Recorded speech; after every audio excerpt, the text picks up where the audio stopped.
পুরুষ মানুষের মন নাকি থাকে পেটের ভিতর। ছোটবেলা থেকে দাদির কাছে শুনে এসেছি পুরুষদের মন পেতে হলে নাকি মাঝে মধ্যেই ভালো কিছু রান্না করে খাওয়াতে হয়। ওই যে কথায় আছে না, পেট শান্তি তো দুনিয়া শান্তি।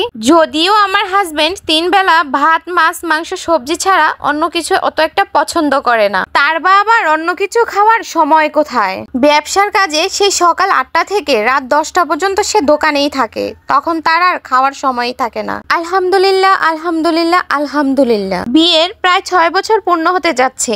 এর মধ্যে আমার হাজবেন্ডের কোনোদিন আমার প্রতি খাওয়ার নিয়ে রান্না নিয়ে কোনো অভিযোগ নেই। অভিযোগ যতই না থাকুক, তারপরেও তো আমাদের মেয়েদের মনে চায় যে স্বামীকে ভালো কিছু রান্না করে খাওয়াই। হ্যালো বন্ধুরা, আসসালামু আলাইকুম। কি অবস্থা, সবাই কেমন আছেন? আমি ঢালিয়া লুৎফর লাভ লাইফ পেজ থেকে সকলকে স্বাগতম। দিনকাল কেমন জানি হয়ে যাচ্ছে, আগের দিনের মতো এখন আর সেই দিন নাই। ছোটবেলা থেকে দেখে এসেছি নানি দাদি মা চাচিদের, আমাদের দাদা বাবাকে গরুর মাংস চিতই পিঠা দেশি মুরগির ঝোল বানিয়ে খাওয়াতে পারলে তারা অনেক খুশি হয়ে যেত।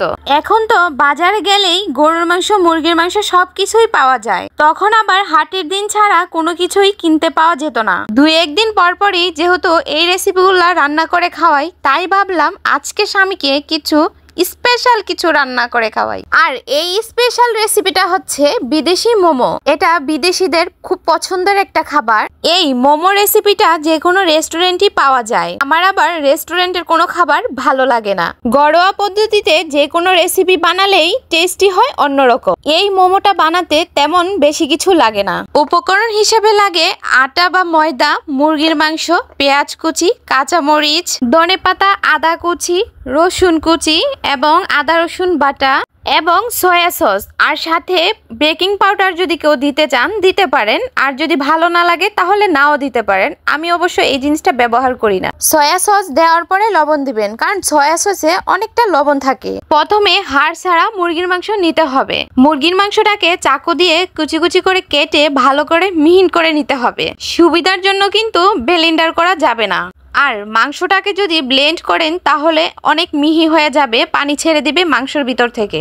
কড়াইতে তেল গরম করে পেঁয়াজ কুচি এবং রসুন কুচি ভালো করে ভেজে নিতে হবে। ভেজে নেওয়ার পরে মাংসের ভিতরে ঢেলে দিতে হবে। আর বাকি যে উপকরণগুলো ছিল, পেঁয়াজ কুচি, রসুন কুচি, সবকিছু একসাথে মাংসের ভিতর ঢেলে দিয়ে ভালো করে মেখে 10 মিনিটের জন্য নর্মাল ফ্রিজে রেখে দিতে হবে। এরপর কাহি করা আটাগুলো ছোট ছোট করে লুচি বানিয়ে তার ভিতর মাংসের উপকরণগুলো ঢুকিয়ে ডিজাইন করে নিতে হবে। এরপর রাইস কুকার বা পাতিলে পানি গরম করে ভাপা পিঠার মতো ভাপিয়ে নিলে এই রেসিপিটা দেখতে যেমনই হোক না কেন, এটা খেতে কিন্তু অনেক টেস্ট। আমার হাজবেন্ড এই রেসিপিটা অনেক পছন্দ করেছে। আপুরা, আপনারাও কিন্তু ভাইয়াদের এই রেসিপিটা বানিয়ে খাওয়াবেন। আজকের ভিডিওটি এই পর্যন্তই।